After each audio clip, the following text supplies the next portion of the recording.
I never expected a transfer student to arrive in our senior year. Even less did I expect that from that day on, the girl I had grown up with for 12 years would keep turning away from me for him. They studied together, walked home from school together, and even went to the secret hideout that had always belonged to us. On the day the college entrance exams ended, I finally understood the look in her eyes. And so, my 12-year unrequited love quietly came to an end. We didn't apply to the same university as we had promised. She followed someone else to the city she had always dreamed of, while I headed north alone, toward a distant place without her. From that day on, our paths no longer led in the same direction. Chapter 1. On the night before the final semester of senior year began, I went to the abandoned train station again. I hadn't made plans with Willow beforehand. After dinner, I was standing on the balcony memorizing English vocabulary. By the time I had gone through the words for the third time, I suddenly heard the distant whistle of a train. The old slow trains had stopped passing through our little town years ago. A new high-speed railway station had been built in the south of the city, brightly lit like an entirely new world.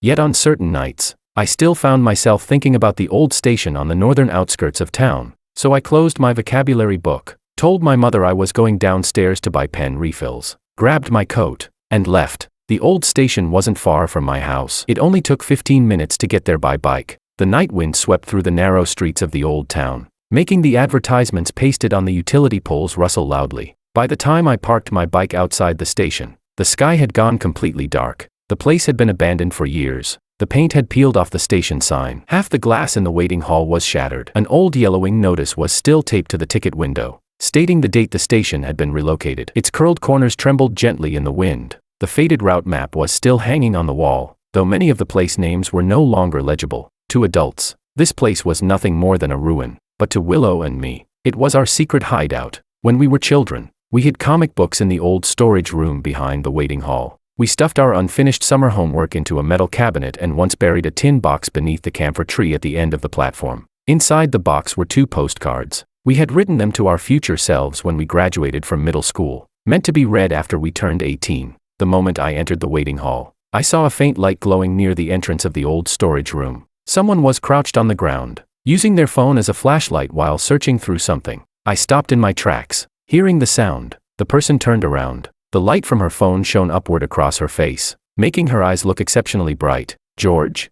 Willow froze for a moment before breaking into a smile. "What are you doing here?" I slipped my hands into the pockets of my coat and tried to sound casual. "I came out to buy pen refills. This place was on the way." She glanced down at my empty hands. "Where are the pen refills?"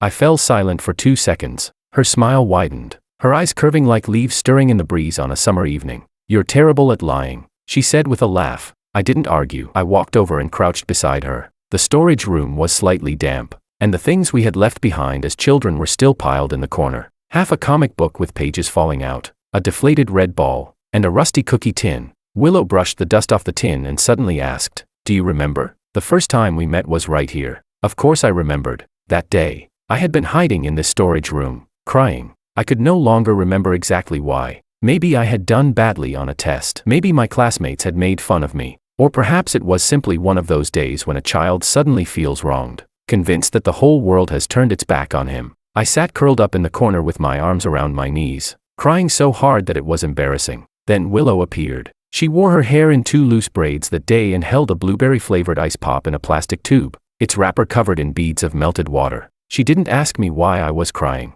nor did she tell me to stop the way adults always did. She simply crouched down, carefully snapped the ice pop in half, and handed 1 piece to me. "You can have half," she said. "Something cold will make you stop crying." My hand was wet when I took it from her. The blueberry flavor was faint, and the ice made my teeth ache, but I really did stop crying. Over the years, I forgot many things. I forgot why I had been upset that day. I forgot what color dress she had been wearing. I even forgot how we became friends afterward. But I never forgot that half of the ice pop. It was cheap, only 50 cents from the convenience store. Yet it was the first time I had ever felt that someone was willing to share half of her summer with me. Chapter 2. Willow closed the cookie tin again, dusted off her hands, and stood up. "Come on, let's see if our time capsule is still there." With that, she ran toward the platform. I followed behind without reminding her to slow down. Whenever she ran, her ponytail swayed lightly, and the wind lifted the hem of her school uniform jacket, making it look as though she were racing toward some faraway place. The camphor tree at the end of the platform was still there. Its trunk was much thicker than it had been when we were children, and its dark leaves rustled in the night. We crouched beneath the tree and dug for what felt like forever with a broken brick we had picked up nearby. At last, we uncovered the tin box. It was already rusted, and the lid was stuck around the edges. I pried it open with my key. Inside lay 2 laminated postcards. Willow picked up hers first. The light from her phone fell across the yellowed paper. Her handwriting back then had been round and neat, each stroke childish yet earnest. I want to go to South City with George, because the sea is vast and summer lasts a long time there. After reading it aloud, the tips of her ears turned slightly red. Why was I so sappy when I was little? I lowered my head with a smile but said nothing. Then she picked up my postcard. Just as she was about to read it, I reached out to snatch it away. Don't. But she reacted faster. She turned aside, dodged me, and held the postcard up as she read aloud. Wherever she goes, I'll go too. For a brief moment, everything fell silent. In the distance, someone in one of the apartment buildings closed a window with a soft click. Willow held the postcard between her fingers and slowly turned to look at me. George, she asked softly, who was the she you wrote about back then?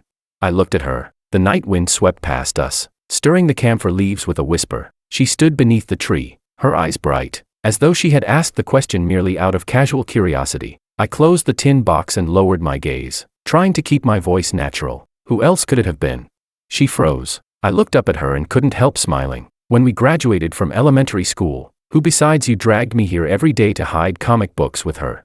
Willow seemed relieved, though she also looked a little embarrassed. She nudged the dirt beneath her shoe. Then it's a promise. What is?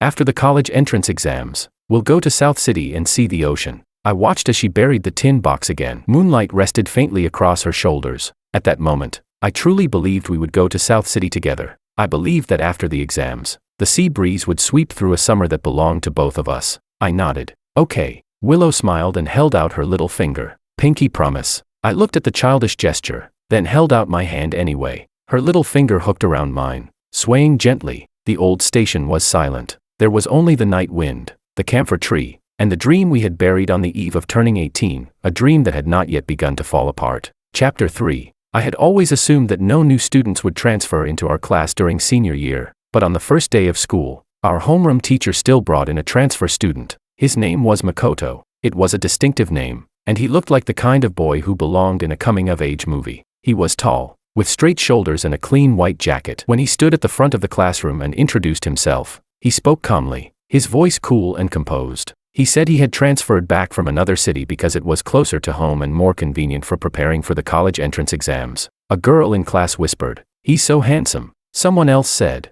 "I heard his grades are amazing. He used to attend one of the top high schools in the province." I sat by the window, spinning my pen with my head lowered, and didn't pay much attention. We were seniors now. Whether he was handsome or not mattered far less than the final 2 questions on an exam paper. The homeroom teacher surveyed the classroom and eventually seated Makoto diagonally behind Willow. Willow turned around and gave him a polite smile. Makoto smiled back. It was a natural smile, not forced or overly friendly, yet somehow just warm enough to make him seem easy to approach. The tip of my pen paused on the scratch paper. Then I quickly went back to solving the problem. Our second class that morning was math. The teacher was explaining the hardest problem on conic sections, and more than half the class was completely lost. The moment the bell rang, the classroom erupted in groans. Willow slumped over her desk, pushed her test paper forward, and muttered in frustration. "George, I didn't understand this question." I was just about to turn around and explain it to her when a voice suddenly came from behind us. "Are you stuck on the second part?" I froze mid-motion. Makoto leaned forward slightly from his seat, a black pen in his hand, his tone gentle. Willow paused before replying. "Yeah, I can't figure out the range of the parameter in the second part. You don't need to brute force the calculations here." Makoto turned his scratch paper toward her. "Treat the trajectory of this point as a whole first, then substitute it back into the equation. It'll be much simpler." His explanation was clear. He wasn't showing off. He explained it in a way that made it easy for the listener to follow. Willow was frowning at first, but as she listened, her eyes gradually lit up. "Oh, so that's how it works." She smiled, took her pen, and wrote 2 lines on her paper before turning back to Makoto. "You explain things so clearly." Makoto smiled. "I used to help my desk mate all the time. I guess I'm used to it." I sat beside her, spinning the pen once around my fingers before it landed against my knuckle. I knew how to solve that problem too. In fact, I could have explained it in even more detail. I knew exactly which step Willow was most likely to get stuck on. I knew that whenever she saw complicated parameters,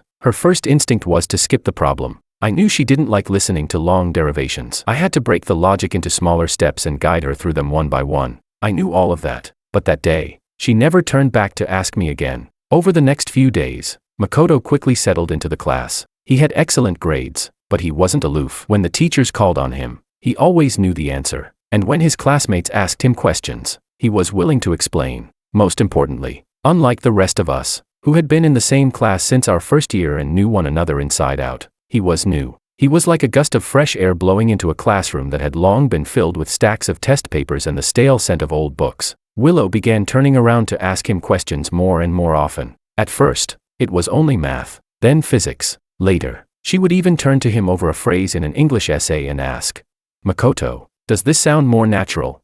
Makoto would usually put down his pen and explain it to her patiently. After listening, Willow would nod, smile, and say, "How do you know everything?" Sitting beside her, I sometimes heard them. I never interrupted, nor did I show any sign of being unhappy. We were seniors. It was perfectly normal to ask whoever could explain something best. That was what I kept telling myself. Chapter 4. It wasn't until that day after school, when the final evening self-study session ended, the classroom was filled with the sound of chairs being dragged across the floor. As usual, I packed my school bag and casually handed Willow the water bottle she had left at the corner of her desk. "Let's go." I had said those words for many years. From elementary school to middle school, and from middle school to high school, our homes weren't exactly on the same route, but we would always walk together for part of the way. I would walk her to the entrance of her alley, then turn back toward the old neighborhood. Willow took the water bottle but didn't pick up her school bag right away. She looked at me. There was a hint of guilt in her eyes, mixed with a kind of lightness I couldn't quite describe. "George, you go home first today." My hand stopped moving. "Why?" she said.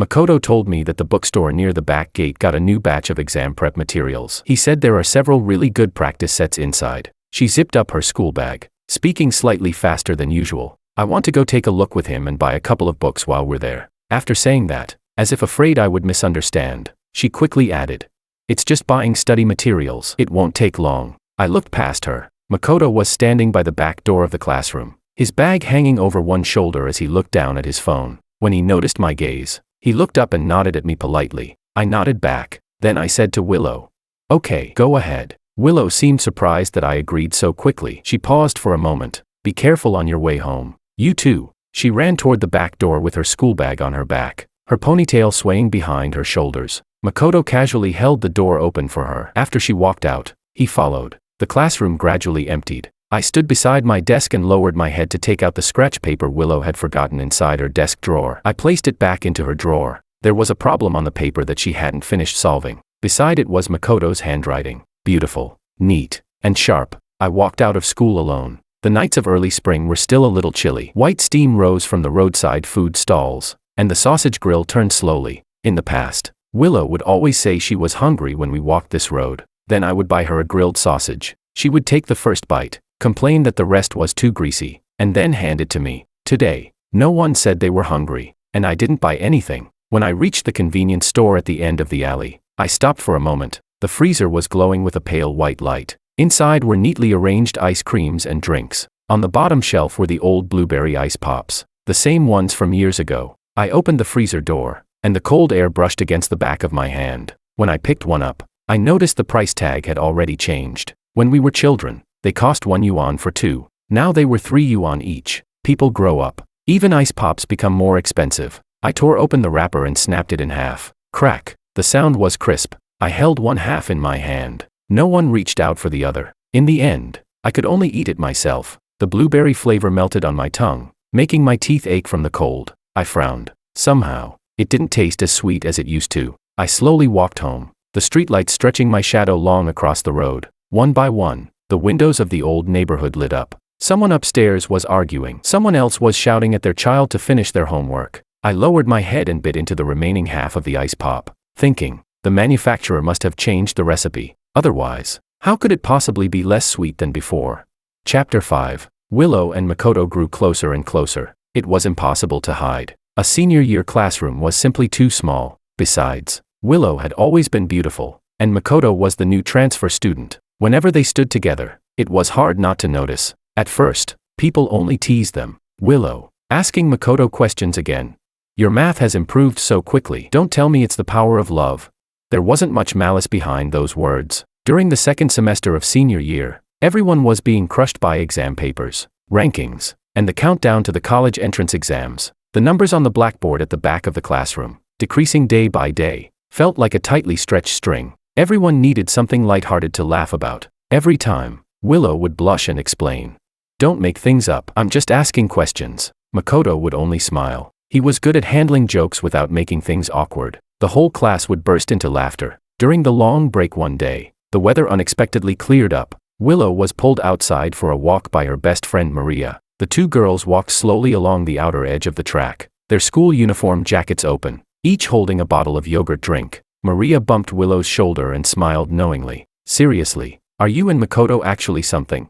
Willow almost choked on her yogurt. She pressed her lips together. "What do you mean? Something? Don't talk nonsense like them." "How am I talking nonsense?"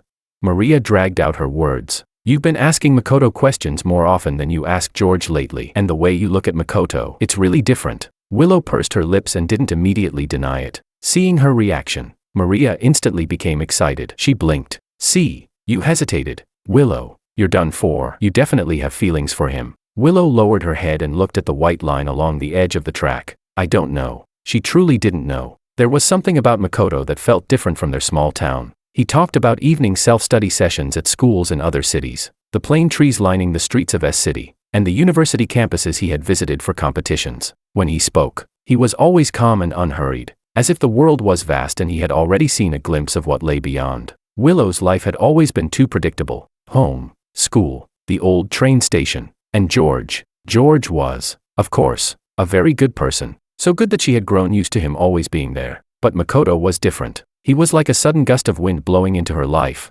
making her realize for the first time that beyond senior year, beyond her current life, there were many distant places she had never seen. Maria sighed and suddenly asked, "What about George, then?"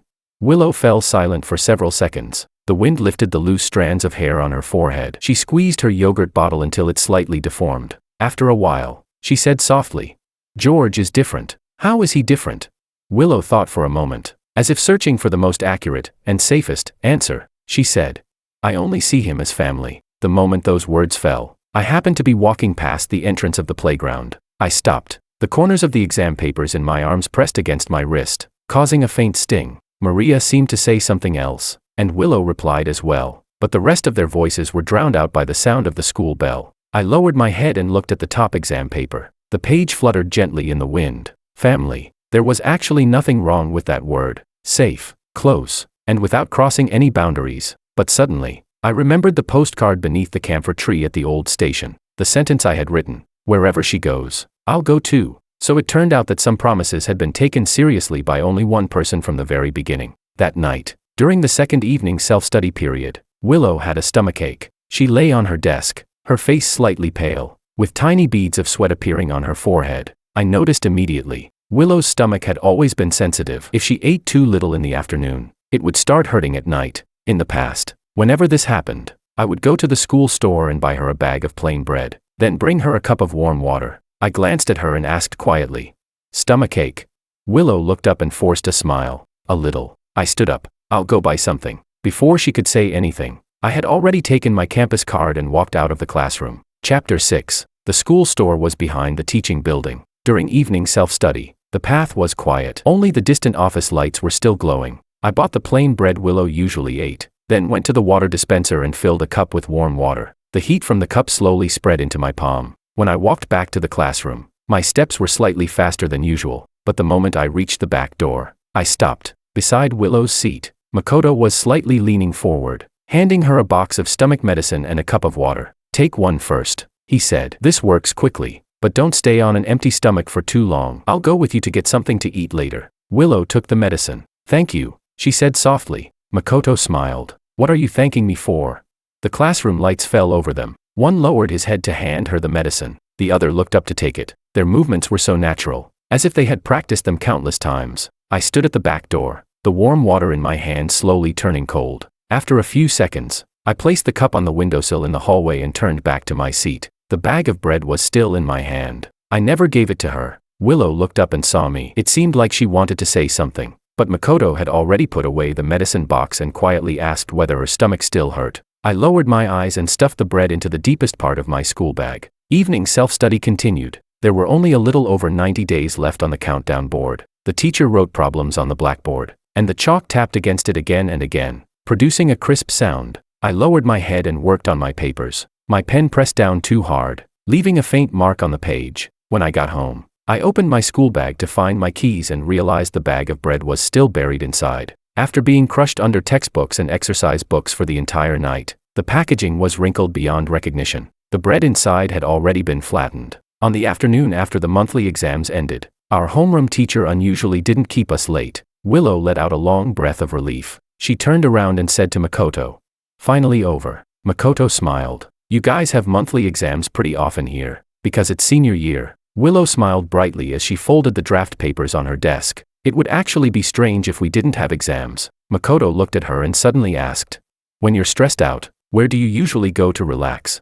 Willow froze for a moment. She turned and glanced at me. That glance was very brief, almost instinctive, as if she was checking something. In the past, if someone asked that question, she probably would have immediately said, "We have a secret hideout," but this time, she didn't answer right away. Makoto noticed her hesitation and smiled as he added, "If it's not convenient to say, it's okay." Instead, those words seemed to push her into making a decision. Willow immediately shook her head. "It's not inconvenient." She paused, her voice becoming slightly excited. "There's an abandoned old train station in the northern part of town. We used to go there all the time when we were kids. There aren't many people there now. The platform is still there, and it's a nice place to clear your mind." An abandoned old train station. Makoto raised an eyebrow. "That sounds interesting." Willow smiled. "Right, I think so too." After saying that, she looked at me again, her eyes bright. "George, are you going later?" I looked up. Her face still carried the relaxed expression of someone who had finally escaped from endless exam questions and wanted to feel a breeze that didn't belong to the classroom. I originally wanted to say no, but when the words reached my lips, they became, "Yeah." After school, the three of us left the campus together. It was the first time Willow and I went to the old station with someone else beside us. Makoto walked his bicycle beside Willow. He listened as she explained the route, talked about how there used to be a small street selling sweet desserts nearby, and described how the old town seemed to lose a piece of its memory after the station was relocated. As she talked, her tone was familiar, like she was introducing someone to a place that mattered deeply to her. I walked half a step behind them, my hands in my school uniform pockets, looking down at the plane tree leaves being moved by the wind along the roadside. We had walked this road many times before. Willow always walked on my left, because she said the right side was closer to the road, with too many cars, and it scared her. After that, I always automatically walked on the side closest to traffic, but today, she walked beside Makoto. When an electric scooter passed by, Makoto naturally moved slightly to shield her. It was a small gesture, but perfectly timed. Willow looked up and smiled at him. "Thank you," Makoto said. "Be careful." Chapter 7. I looked at their backs and suddenly felt that this road had become much longer than before. When we arrived at the old station, the sky had not yet turned dark. The setting sun slanted through the broken glass of the waiting hall, reflecting a faint golden glow. The old relocation notice was still pasted on the ticket window, its edges curled up like a timetable that would never be taken down. Willow ran inside first and turned around to wave at us. "Hurry up." Makoto followed her in and stood in the middle of the waiting hall, looking around with curiosity in his eyes. "This place really is special." Willow smiled happily, as if he had just praised something precious to her. "Right, when we were kids, the adults never let us come here, but George and I always thought this place was amazing." When she said "George and I," her tone was completely natural, but for some reason, hearing it made me feel uncomfortable. Makoto looked at me. "You two have been coming here since you were little?" I nodded. "Yeah, that's nice," he said. "Having a place that nobody else knows about." Willow immediately corrected him. "Now you know too." After saying that, she laughed herself. Makoto laughed as well. "Then does that mean I'm allowed to join you guys now?"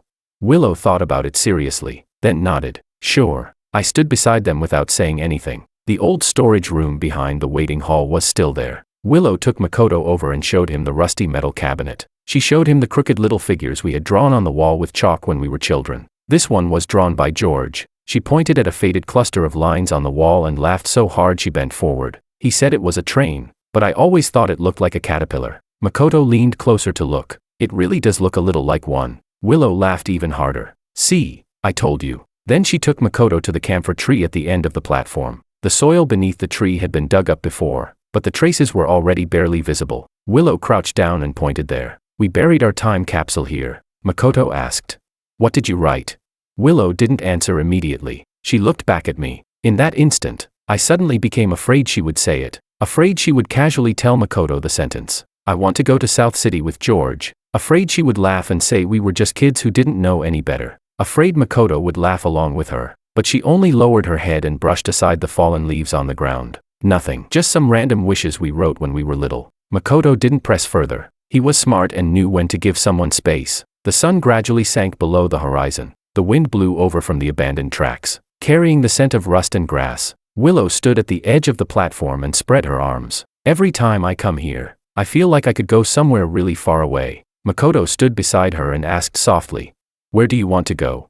Willow thought for a moment. "I used to want to go to South City." My heart gave a slight tremble, but the next second, she continued, "But now I kind of want to go anywhere. City sounds nice too. I heard the schools there are beautiful, and there are lots of plane trees." Makoto smiled. "Yeah, City is a great place." They stood side by side, looking toward the distant end of the tracks. At that moment, I suddenly realized something very clearly. The old station had changed. The platform was still here. The camphor tree was still here. The waiting hall, the ticket window, and the faded route map were all still here. But this place was no longer just the secret hideout that belonged to Willow and me. She had brought Makoto into it. She showed him the storage room, the camphor tree, and the traces we had left behind as children. She introduced everything so naturally, like she was sharing an old memory, and also like she was slowly removing me from that memory. They talked ahead of me. I walked behind them, looking at the three shadows stretched across the ground by the setting sun. Willow and Makoto's shadows were close together. My shadow fell on the other side,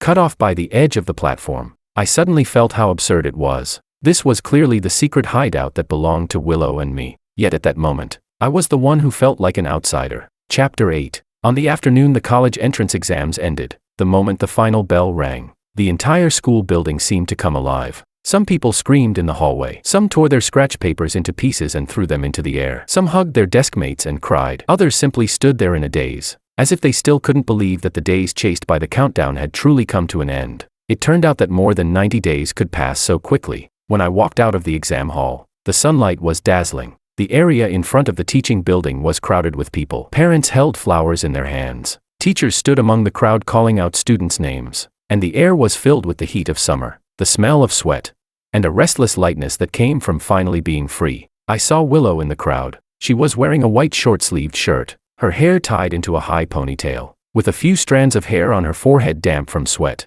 She stood beneath the shade of a tree, looking down at her phone, the corners of her lips slightly curved upward. I stood there for a while. Then I lowered my head and took the old postcard out of the inner pocket of my school bag. The corners of the plastic wrapping had already turned slightly yellow. The words were still the same ones I had written carefully, stroke by stroke. "When we graduated from middle school, wherever she goes, I'll go too." I had thought many times about whether I should say those words out loud. I had heard her say that she only saw me as family. I knew she had brought Makoto into the old station, and I knew even more clearly that once someone else took a place that had belonged to you, it was difficult to return to how things used to be. But I still wanted to give myself an answer. I didn't want to make her feel pressured. It was just that 12 years was too long. It started with that half-blueberry ice pop. It started with the storage room in the old station. It started with her saying, "Eating something cold will make you stop crying." I had liked her for too long. So long that this feeling no longer felt like a simple crush. It had become more like a quiet river flowing through my youth. It kept moving forward without noise,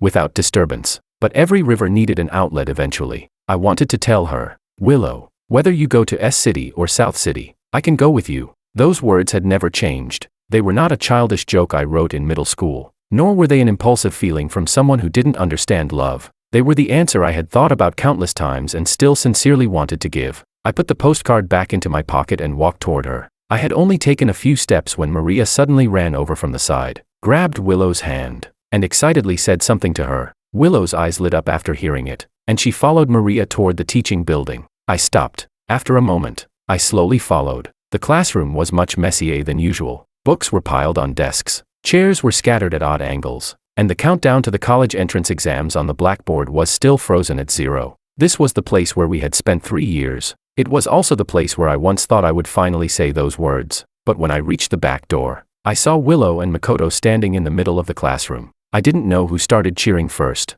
The remaining classmates gathered around them, laughing and hitting the desks. Makoto was holding a pen, as if he had just written something on her school uniform. Willow looked down at it, her face turning bright red, and raised her hand to push him away. But in the next second, Makoto reached out and hugged her. It was gentle, yet certain. Willow froze. Then she didn't push him away. Her hands slowly fell behind Makoto's back. The classroom erupted into cheers again. Someone shouted, "Get together."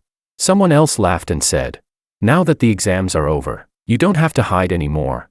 I stood at the back door, suddenly unable to hear anything around me. Everything in front of me slowed down. I lowered my head and looked at the place where my pocket was. That old postcard was pressed close to my chest. Through the thin layer of fabric, I could feel its edges painfully digging into me. "Wherever she goes, I'll go too." Those words seemed to have become a joke long ago. Not because I wasn't sincere enough, but because she already had someone she wanted to go far away with. I didn't enter. I didn't interrupt them. I simply stood there for a while, then turned around and left. The hallway was loud. Downstairs, people were taking graduation photos, crying, and calling out their final goodbyes to teachers. I walked through the crowd alone and left the school. No one noticed I was gone, and that was normal. For all these years, it seemed I had always been good at standing beside her without ever becoming the main character in her story. I had walked the road to the old station countless times. Chapter 9. But today, the road felt exceptionally long. Summer arrived quickly in our small town. The plane trees along the street cast large patches of shade, and the freezer outside the convenience store was still glowing with white light. I stopped when I passed by. The blueberry ice pops were still on the bottom shelf. 3 yuan each. I stared at them for a few seconds but didn't buy one. Too expensive. Because I suddenly understood. It wasn't that the manufacturer had changed the recipe. It was simply that ice pops were meant to be eaten by 2 people. I crouched beneath the camphor tree. Then I dug out the old tin box again and placed the postcard back inside. The soil slowly covered it, as if burying an entire long summer along with it. I stood up and brushed the dirt off my hands. Maybe from the moment I heard that she only saw me as family, I should have started saying goodbye, but it wasn't until today that I finally admitted it. My unrequited love had come to an end without ever beginning. During the days when we were filling out our university applications, the chat window between Willow and me had remained frozen on the night before the college entrance exams. She had sent me, "George, good luck tomorrow." I replied, "You too. I hope we both do our best." Just 2 short messages. Scrolling upward, the messages before that were her asking me about a physics multiple choice question. Further up were my reminders for her to bring her exam admission card and transparent pencil case. Back then, messages came and went every day. It felt like there were endless little things to talk about. But after the college entrance exams ended, the chat suddenly became quiet. So it turned out, we really could go this long without talking. Before, if we didn't speak for even one day, something would feel wrong. Willow would ask me, "George, why aren't you talking to me today?"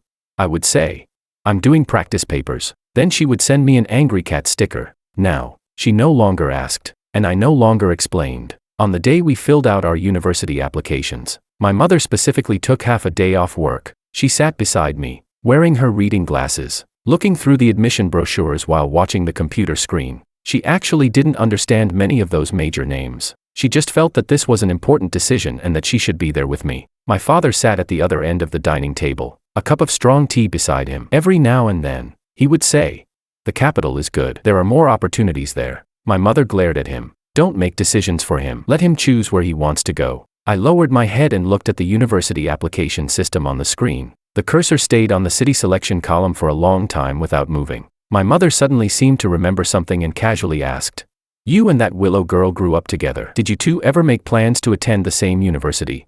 The room fell silent for a moment. I smiled. "Mom, this isn't a novel. Why would there be something like that?"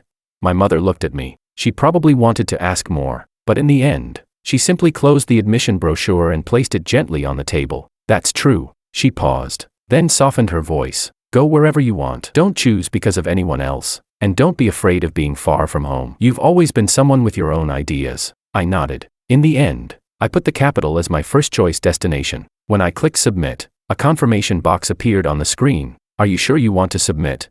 I stared at those words for a few seconds before clicking confirm. At that moment, it felt like something had finally landed. It wasn't relief, but it was clarity. That afternoon, I went to the old station. The summer sunlight was bright, bleaching the abandoned platform white. Wild grass had grown all along the railway tracks. When the wind blew, the blades bent gently before slowly rising again. The moment I entered the waiting hall, I saw Willow sitting by the edge of the platform. She wore a light-colored dress, supporting herself with both hands behind her as she looked up at the sky. The sky was high and blue. The clouds were thin. Hearing my footsteps, she didn't turn around. She only called out in a drawn-out voice, "Ah, you're finally here." Her tone was as familiar as it had been countless times before, as if she had only arrived a little earlier than me, as if nothing between us had changed. I paused, then walked over and sat beside her with a small distance between us. Yeah. Willow turned her head to look at me. She seemed to be in a good mood. Her eyes were still bright. The wind lifted the loose strands of hair beside her ears. She reached up and tucked them behind her ear before asking, "Finished filling out your applications?" "Yeah." "Where did you apply?"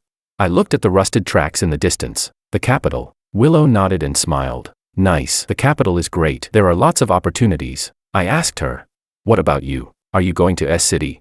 Willow answered without hesitation, "Yeah." I applied to S-City. As she said those words, the anticipation in her eyes was impossible to hide. Chapter 10. I nodded. "That's good." Willow smiled. "I think so too. I'm actually a little nervous, but I'm more excited than anything. I've stayed here my whole life. Now I finally get to see another city." As she spoke, she looked up at the faded route map above the old station. "Don't you think it's strange? We always felt like this place could take us somewhere far away. But when we're actually leaving, we're not setting off from here at all." I didn't answer, because I suddenly remembered how, before the start of the new semester, she had hooked her little finger around mine beneath the camphor tree and promised that after the college entrance exams, we would go to South City to see the ocean together. Back then, she had said it so casually, but neither of us ever brought it up again. Nor did we mention those 2 postcards. Maybe she forgot. Maybe she didn't forget, but simply didn't know how to talk about it, and I no longer had the courage to ask. After a while of silence, Willow suddenly stood up and brushed the dust off her skirt. "Let's go. Walk me to the alley entrance." I looked up at her. She stood in the sunlight, looking down at me with a smile. The scene was too familiar. So familiar that for a moment, I almost believed we were still the same as before. I stood up as well. "Okay." We left the old station together. The road from the northern part of town back to the old neighborhood was one we had walked countless times. The convenience store by the roadside was still there. The blueberry ice pops were still arranged inside the freezer. The owner of the snack stall had replaced the old awning, and the sausage grill slowly rotated inside the glass display case. As Willow passed by, she glanced toward the convenience store and asked, "Did the ice pops get more expensive?" "Yeah, 3 yuan each now." Her eyes widened. "That expensive?"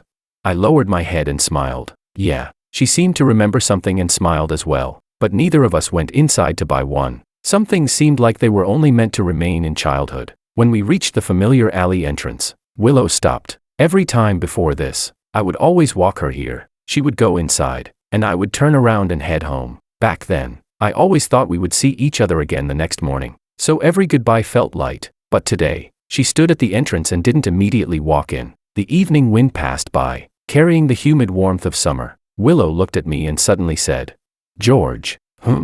She curved her eyes slightly. Her tone was soft, like a joke, yet also like a farewell. "From today onward, our paths won't be the same anymore." I looked at her. At that moment, I suddenly wanted to say, "Actually, I can take the longer way," just like I had done for so many years. Your home wasn't on my way back, but I could still walk you to the alley. You wanted to go to South City. I could go there with you. You wanted to go to S-City. I had even thought that if you asked, I wouldn't have been unable to change my choice. But in the end, I said nothing, because I knew she wasn't only talking about this road. Not the road from school to the alley. Not the road from the old station to the old neighborhood. She meant that from the age of 18 onward, she had her own city to go to, and I had my own direction to follow. She had someone she wanted to accompany, and I should move forward too. Our paths truly were no longer the same. I nodded. "Yeah." Willow seemed relieved, yet also slightly disappointed. She raised her hand and waved at me. "Don't forget your old classmate after you go to the capital and see the big world." I smiled. "I won't." She turned and walked into the alley. After a few steps, she looked back at me. "George, what is it?"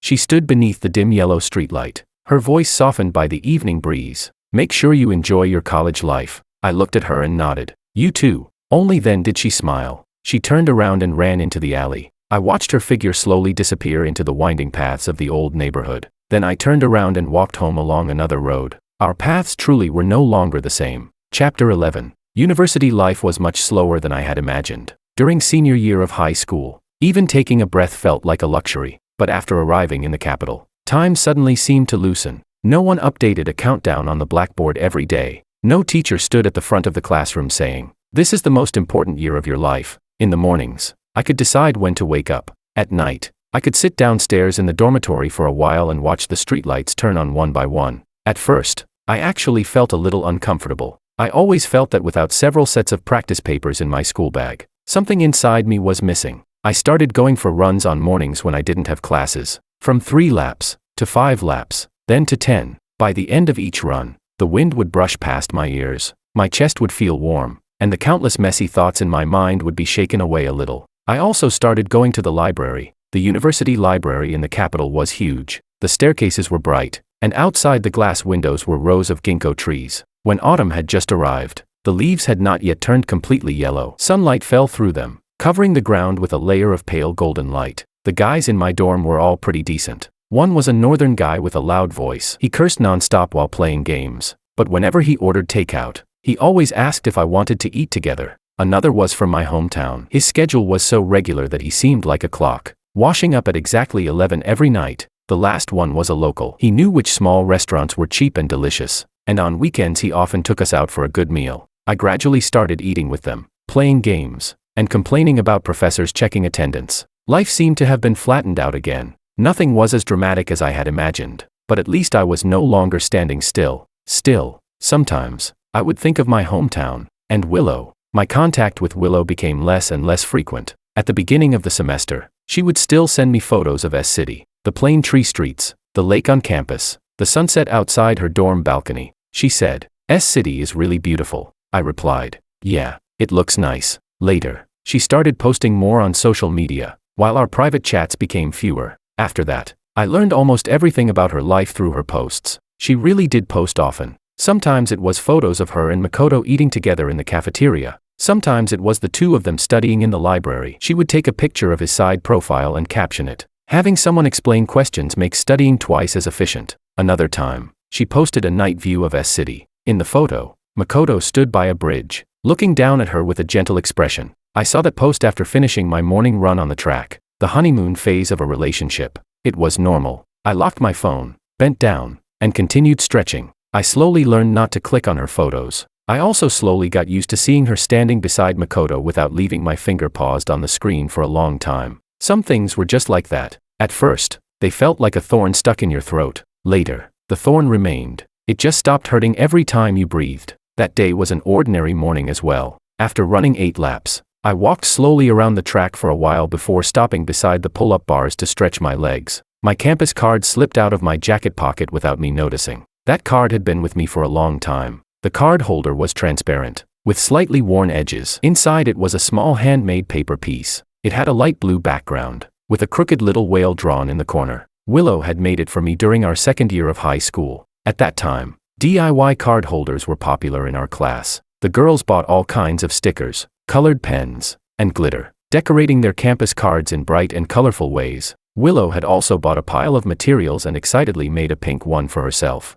Then she casually stuffed a blue one into my hands. At the time, she said, "George, you're so boring. Even your campus card is just black, white, and gray. It has no youthful spirit at all." I asked, "Why does a campus card need youthful spirit?"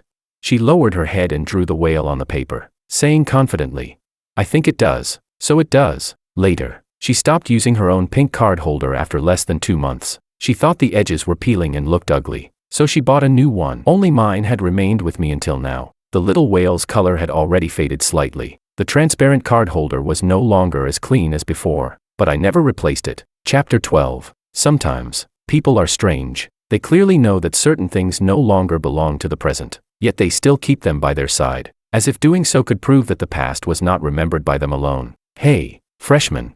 A clear female voice suddenly came from behind me. I turned around. A girl ran toward me from the other side of the track. She wore a loose white sports t-shirt, her hair tied into a high ponytail, with a thin layer of sweat on her forehead. The sunlight shone from behind her, making her whole figure seem almost dazzling. She ran up to me, slightly out of breath, and held something out to me. "Your campus card fell." I looked down and saw the familiar card in her palm, the light blue card holder, the faded little whale. "Thank you." I took it from her. She didn't leave immediately. Instead, she lowered her head and looked at the card holder, then smiled. "Your card holder is pretty cute." My fingers paused slightly. Very few people ever noticed it. I put the campus card back into my pocket and said calmly, "A friend made it for me a long time ago." "Your girlfriend?"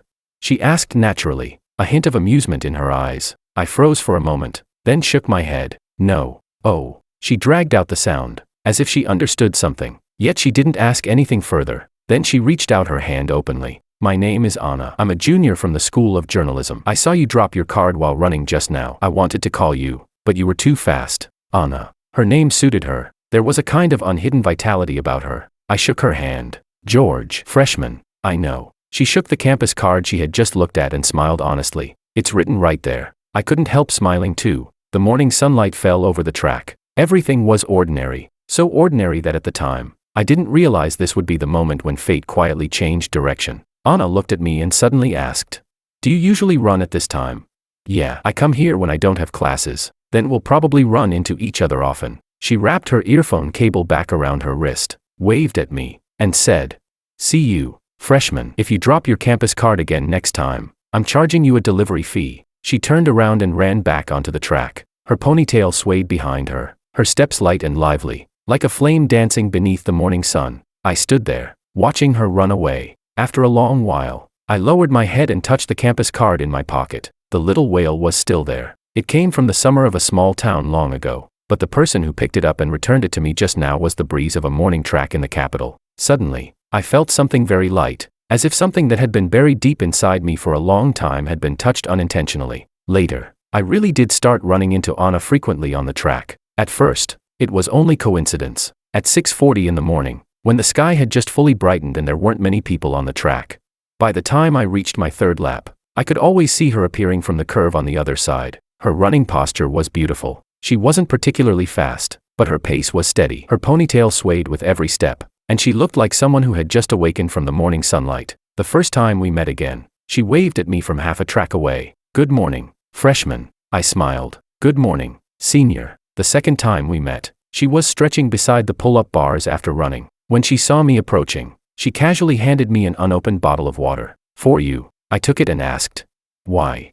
"I stole your inner lane yesterday, and my conscience caught up with me." Anna was the kind of person who made others relax very easily. We started walking together for a while after running. She would tell me about things happening around campus, which elective classes were easy to get credits in, where the professor played documentaries every class and only required a reflection paper at the end of the semester to pass, which general education professor was extremely strict and took attendance so seriously it was almost terrifying, which cafeteria stall's beef noodles looked plain but had incredible chili oil, which club's promotional photos looked like a blockbuster movie. But after joining, everyone became free labor. Whenever she talked about these things, her voice was full of energy. Most of the time, I just listened and occasionally responded, but Anna never felt awkward because of my quietness. She said, "George, do you know what your biggest strength is?" I asked. "What?" "You don't interrupt people." I froze for a moment. She smiled. "A lot of people around me love showing off when they talk. They can't wait to repeat the same thing 3 times just to prove how amazing they are." You're different. When you listen to someone, you're actually paying attention. Chapter 13. I held the bottle of mineral water, my fingers tightening slightly. Very few people had ever said something like that about me. I used to think that being quiet was one of my flaws, because Willow liked lively things. She liked novelty, and she liked having someone tell her about the world outside. What I could give her seemed to always be nothing more than silent companionship, small acts of care, and those insignificant little habits. But Anna told me that those were strengths too. Later, we added each other on WeChat. Her profile picture was an orange cat lying on a keyboard. Her nickname was simple, just one letter, A. Freshman. "Tomorrow at 6:40. The track. Whoever is late buys soy milk." I replied. "Okay." From that day on, our random encounters became a routine. We started running together. Sometimes she couldn't wake up and would send me a voice message at 6:30. Her voice would be hoarse, filled with the drowsiness of just waking up. "George, I'm not being a human today. Go run by yourself." Whenever I listened to that voice message, I couldn't help laughing. Sometimes I stayed up late finishing assignments and was 10 minutes late in the morning. She would stand at the entrance of the track with her arms crossed, looking at me. "You're late." "Soy milk," I would say. "I'll buy." Her face would immediately brighten. "I want the sweet kind. Too much sugar in the morning isn't good." "Why do you sound like my mom? Are you drinking it or not?" "Drinking." We started eating together. At first, it was breakfast at the cafeteria after running. Soy milk, steamed buns, eggs, and occasionally a bowl of hot porridge. Later, it became lunch. She would message me, "Freshman, the second cafeteria changed their meal sets. Want to go?" At the time, I had just walked out of the library. I replied, "Let's go." She also liked playing games. Unlike Willow, Anna rarely posted on social media. Her posts were only visible for 6 months, and even when I clicked on them, There were only a few scattered updates. She either complained about laboratory classes or shared her gaming results. One time, I asked her, "Don't you like posting updates?" She was looking down while unpacking chopsticks. Without even raising her head, she answered, "No time, busy." No. She handed me a pair of chopsticks, playing games. Looking at how confidently she said it, I suddenly felt relaxed. By then, I had already stopped checking Willow's social media for a long time. One evening, the temperature in the capital suddenly dropped. It had been sunny during the day, but by sunset, the wind started blowing, sending fallen leaves rolling across the ground. Anna insisted on taking me to a newly opened clay pot restaurant outside campus. "This weather is perfect for hot food." She pulled her scarf higher around her neck. After dinner, the wind was even colder than before. She shrank her neck and tucked both hands into her coat pockets. Yet she was still complaining about how stingy the restaurant owner was, saying the portion of glass noodles was only 2 bites. I walked beside her, listening to her endless chatter. When we reached near the north gate of the university, a sudden gust of wind blew over. Anna shivered from the cold. I stopped. She turned back. "What's wrong?" I stepped forward and pulled her into my arms. Anna was clearly stunned. I tightened my arms and held her completely inside the warmth of my coat and my body. The wind passed behind us. I heard myself say clearly, "Senior, be my girlfriend." The person in my arms was silent for 2 seconds. Then she laughed. It wasn't surprise or panic. It was the kind of slightly proud smile that came from having already guessed the answer. "I thought you would wait until next semester." I lowered my head and looked at her. She raised her face. Her eyes curved into a smile, and the tip of her nose was still red from the cold. I asked, "You already knew?" She reached out and poked my chest. "Not that early. It was when you always picked out the cilantro I didn't like from my food, when you subconsciously ran on the outside of the track, and when you lost games but pretended you didn't care just to let me win one round. That was when I thought you probably liked me." I was silent for a moment. She blinked. "What? Did I get it right?"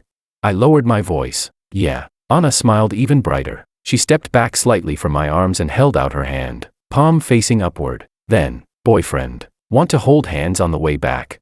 Our fingers intertwined as we walked back toward campus together. The streetlights stretched our shadows long. The wind was still blowing, but I no longer felt cold. At that moment, I suddenly understood. Having a crush on someone could be painful, but liking someone shouldn't have to be this exhausting. Chapter 14. After Anna and I got together, we actually weren't very public about it. Anna was never the type of person who liked showing off her relationship, and I didn't need to mention myself, but we still posted one photo. It was only the shadows beneath the streetlights. On a night after the temperature dropped in the capital, the wind scattered leaves all over the ground. In the photo, 2 shadows were stretched long by the streetlights. At the end of those shadows, 2 hands were intertwined. There was no caption, no location tag, no suggestive emojis, but somehow, that made it even more obvious. After Anna posted it, comments quickly appeared underneath. "Whoa, did you finally get a boyfriend?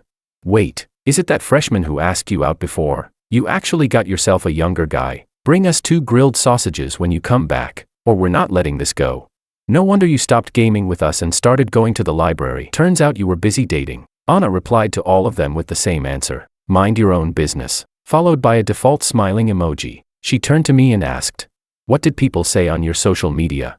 I helplessly replied, "My roommates asked if my account had been hacked. They're considering helping me file an appeal. Ha ha ha." At the same time, in S City, Willow was sitting on her dorm bed. She had just finished showering. Her hair was still half dry, and her phone screen was glowing. Recently, things hadn't been going particularly well for her. When she first arrived in S City, everything felt new. The plain tree streets were beautiful. The lake on campus was beautiful. Makoto walked with her through the corridors beneath the teaching buildings. He showed her where it was best to study, where the best photos could be taken, and which milk tea shop was the most popular. At that time, Willow truly felt like she had stepped into an entirely new world. She thought this was the distant place she had always wanted, but university was different from high school. In high school, everyone was trapped inside the same classroom. Who liked whom? Who walked home with whom? Who explained problems to whom? All of it happened within a very small world. Back then, Makoto was always by her side, but once they entered university, life suddenly became far richer. Club recruitment, student council interviews,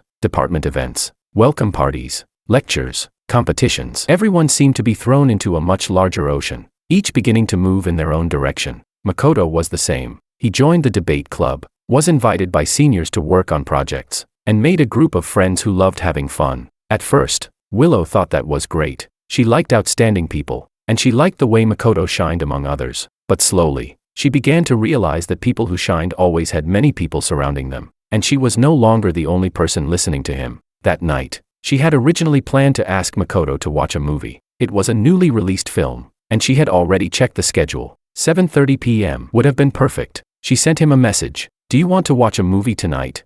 After sending it, she didn't receive a reply immediately. Willow waited for a while, then waited a little longer. She thought maybe he was busy, so she went to the cafeteria alone for dinner, returned to her dorm, took a shower, and sat on her bed watching videos. She didn't receive a reply until she fell asleep at midnight. The next morning, she told Maria about it. Although Maria had gone to another city for university, the two of them still kept in touch. Willow sent a voice message, her tone unable to hide her frustration. "You know what? I asked him to watch a movie, but he only replied late at night saying he had just been playing games with his friends. I only saw it when I woke up this morning." Maria quickly replied with a speechless emoji. Then she sent, "That's seriously ridiculous." Willow hugged her phone while sitting on her dorm bed, suddenly not knowing how to respond. Actually, Makoto didn't dislike her. He would buy her favorite fruit tea whenever he passed by a milk tea shop. He would openly hold her hand in front of his friends. Every word he said sounded sweet, but Willow still felt that something between them had changed compared with high school. That feeling of being truly cherished was becoming weaker and weaker. She used to think love was supposed to be passionate, but even passion seemed to fade,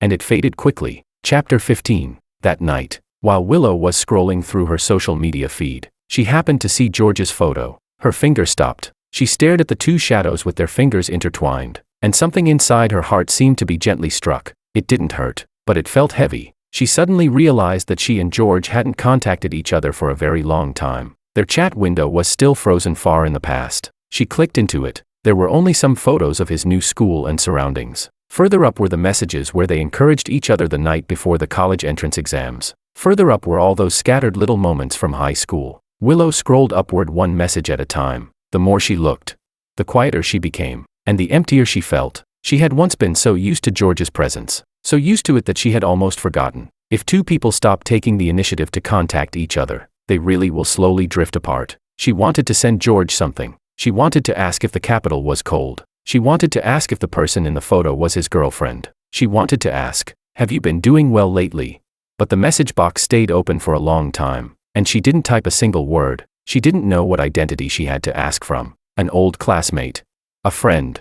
In the end, Willow exited the chat window and returned to her social media feed. That photo was still there. No caption. Only two shadows leaning close together. She looked at it for a long time. Then she pressed like. After that, she turned off her phone. The dormitory lights had already been turned off. Her roommates whispered behind their curtains, and outside the window was the humid night breeze of S City. Willow lay down and closed her eyes. But suddenly, countless memories of the small-town summers from years ago appeared in her mind. The storage room in the old station, the blueberry ice pop, and the thin boy who always walked on the side closest to the road for her. She turned over and pulled the blanket up to her chin. Only at this moment did she vaguely realize. Some people would not always stay where they were. He would move forward too. He would meet other people too. And the care and tenderness that once belonged only to her, he would give to another bright person. Chapter 16. Willow got injured during a laboratory class. It wasn't actually serious. When a glass container shattered, she instinctively reached out to steady it, and the edge cut a small wound on her hand. Blood quickly seeped out. The girl in her group was startled and immediately called the teacher. The lab instructor took a look and said the cut wasn't deep, but it would be better to have it treated at the campus clinic. Willow nodded. She pressed a tissue against her finger and walked out of the laboratory building. The sky was gloomy. Winter in S City was always like this. The wind carried a damp chill. The cold wasn't obvious, but it slowly seeped into your bones. There weren't many people at the campus clinic. The doctor cleaned her wound. When the disinfectant touched the cut, Willow couldn't help inhaling softly from the pain. "Bear with it," the doctor said. "Don't move your hand around." "Young lady," Willow hummed in response. She lowered her head and looked at her finger stained yellow from iodine. Suddenly, she wanted to talk to someone, so she took out her phone and sent Makoto a message. "I cut my hand during lab class. I'm at the campus clinic." After sending it, she stared at the screen for a while. There was no reply. She thought maybe he was in class. 10 minutes later, she sent a photo of her bandaged finger. "It's nothing serious. It just hurts a little." Still no reply. The doctor finished bandaging her wound and reminded her not to get it wet for the next few days and to change the dressing on time. Willow sat on the bench outside the clinic and didn't leave immediately. She opened her chat with Makoto, then closed it, opened it again, then closed it again. Half an hour later, her roommate called. Willow, where are you? The teacher said your hand was injured. Willow froze. The clinic. Wait for me. I'm coming right now. Her roommate arrived quickly. She was slightly out of breath from running, and she was still carrying a cup of hot milk tea. The moment she saw Willow's bandaged hand, her brows immediately knitted together. How did you end up like this? Does it hurt? Willow shook her head. I'm fine. Fine. Your face is already pale. Her roommate stuffed the milk tea into Willow's other hand. Come on. I'll walk you back to the dorm. Have you eaten dinner? If not, I'll order you some porridge. Willow lowered her head and looked at the milk tea in her hand. The warmth seeped through the cup into her palm. Suddenly, her nose felt a little sore. Actually, it wasn't that she needed Makoto to rush over immediately. She knew university was different from high school. Everyone had their own classes and their own schedules. She also knew Makoto had been busy recently. But when people are in pain, they become a little more selfish. They want to be noticed. They want to be cared about. They want someone to ask them first, does it hurt? That night, Makoto never replied. When Willow washed up, she carefully avoided getting her wound wet. After lying down, she placed her phone beside her pillow. Every time the screen lit up, she immediately picked it up to check, but it was never him. It was group chat messages, food delivery notifications, or stickers from Maria, until after 1 in the morning, when the dormitory had completely fallen silent. Makoto's chat window still had no response. Willow placed her phone face down beside her pillow and closed her eyes. She was exhausted, yet her sleep remained shallow. At 10 the next morning, Makoto finally replied. The message said, there was a club dinner last night. Everyone agreed not to check their phones, so I didn't notice. A few seconds later, another message came. Is your hand feeling better? Willow stared at those 2 sentences for a long time. Suddenly, she felt tired. She typed, deleted, typed again. In the end, she only sent 1 sentence. Makoto, let's break up. The other side quickly showed that he was typing. This time, he replied immediately. Why are you suddenly saying this? Is it because of last night? I'm sorry, I really didn't mean to ignore you. I've just been too busy recently. Willow, don't do this. Can we meet and talk? Looking at the messages appearing one after another, Willow felt no dramatic emotion like she had expected. She replied, I understand you. I'm not blaming you. It's just that we really aren't right for each other. Chapter 17. After sending that message, she placed her phone on the desk. The sunlight in the dorm room was faint, falling across her fingers wrapped in gauze. Suddenly, she remembered something from high school. One night during evening self-study, her stomach hurt. She had only frowned slightly while lying on her desk, and George noticed immediately. He had asked her, stomachache. Then he stood up to buy her bread and get her some warm water. At that time, she had already received the medicine Makoto gave her, so she didn't notice whether George came back afterward. She never really thought about it. Why was George always the first person to notice when she wasn't feeling well? Why would he place warm water at the corner of her desk a few days before her period? Why did he always carry an extra umbrella when it rained? Why did he always walk on the side closer to the road whenever they were together? She had always treated all of those things as natural, because George had always been like that, quiet, dependable, as if whenever she reached out her hand, he would be there. Whenever she was sad, he would be there. Whenever she needed him, he would be there too. But only now did she slowly realize, the things she had grown used to taking for granted were not things the world naturally owed her. They were all George's patience and acceptance. They were the result of him silently placing her in the most important position for so many years. It was just that she had been too greedy back then. She thought passion and excitement were what love looked like. She thought that someone showing her a bigger world was what romance meant. But she had forgotten. What was truly rare wasn't someone taking you to distant places. It was someone who knew whether you were cold, whether you were hurting, and whether you wanted to go home. Even before you said a word, that afternoon, Willow asked Makoto to meet her by the campus lake. Makoto looked tired and a little anxious. He said many things. He said that he really had neglected her recently. He said he thought their relationship was stable enough. He said that university had just started. There were too many things happening, and he hadn't figured out how to balance everything yet. He promised he would change in the future. Willow listened quietly. The wind by the lake lifted her hair. Looking at Makoto, she suddenly realized that he was just an 18 or 19-year-old boy. He hadn't intentionally ignored her, and it wasn't that he didn't care about her at all. It was just that there were too many things in his world. Clubs, friends, games, activities, and a completely new life. She had once been attracted by the freshness she felt from him, but only now did she understand that this feeling was never something that belonged only to her. The wind that blew toward her could also blow toward someone else. It had stayed for a while, but it would never stay forever. Makoto, Willow spoke softly. Let's just end it. Makoto looked at her. After a long silence, he lowered his head. I'm sorry. Willow shook her head. It's okay. She truly wasn't blaming him. It was just that some feelings had been misunderstood from the very beginning. She had mistaken excitement for belonging. She had mistaken passion for something lasting. And after everything, they had simply returned to where the relationship was always meant to end. That night, after Willow returned to her dorm, she sent Maria a voice message. She didn't cry, but her voice was very soft. Maria, I think I lost him. There was a long silence on Maria's end. Of course, Maria knew Willow wasn't talking about Makoto. She also knew who that him really meant. In the end, Maria didn't ask. You're only realizing this now. Nor did she say, I warned you a long time ago. She simply sent a hugging emoji, then replied, Willow, hug. What could she do?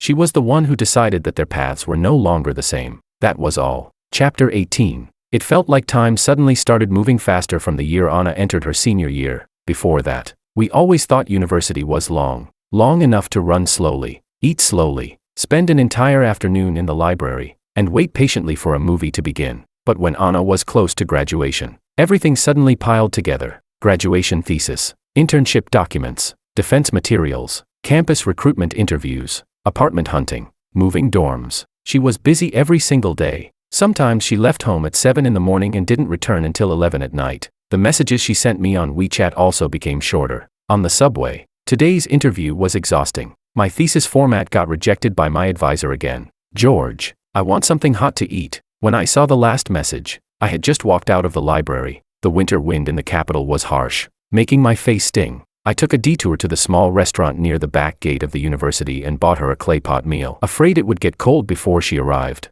I sat inside the restaurant and waited for her message. When Anna arrived, the tip of her nose was red from the cold. She pushed open the door and saw me sitting in the corner, with the steaming clay pot meal in front of me. She clearly froze for a moment. You've been waiting here for me this whole time. I handed her the chopsticks. Yeah, I was afraid it would get cold. She sat down and took a sip of the soup. The warmth rose against her face, and her eyes suddenly became slightly red. I asked, too spicy? She shook her head. Her voice was muffled. No. After a while, she whispered, George, how are you always so good to me? I smiled. Is that a compliment? Of course. She looked up at me. A top-level compliment. I had never been a particularly passionate person. I didn't say many sweet things every day, nor did I suddenly prepare grand surprises. What I could do had always been small things. When she stayed up late revising her thesis, I stayed beside her, placing the charger, warm water, and stomach medicine where she could reach them easily. When she was nervous about interviews, I checked the routes in advance and calculated her subway transfers. On the day of her graduation defense, when she forgot to eat breakfast, I bought soy milk and steamed buns and waited outside the teaching building for her. When Anna came out, she was wearing a white shirt and black skirt, holding her defense materials. Her eyes curved into a bright smile. She saw me from afar and ran toward me. George, I passed, I said. I knew. She asked, how did you know? I handed her the soy milk with the straw already inserted. Because you were smiling when you came out. Anna took the soy milk and suddenly hugged me. Around us were countless graduates coming and going. Some held flowers, some wore graduation gowns and took photos. Some cried, some laughed. She buried her face against my shoulder and whispered, then you have to know in the future too. Know what?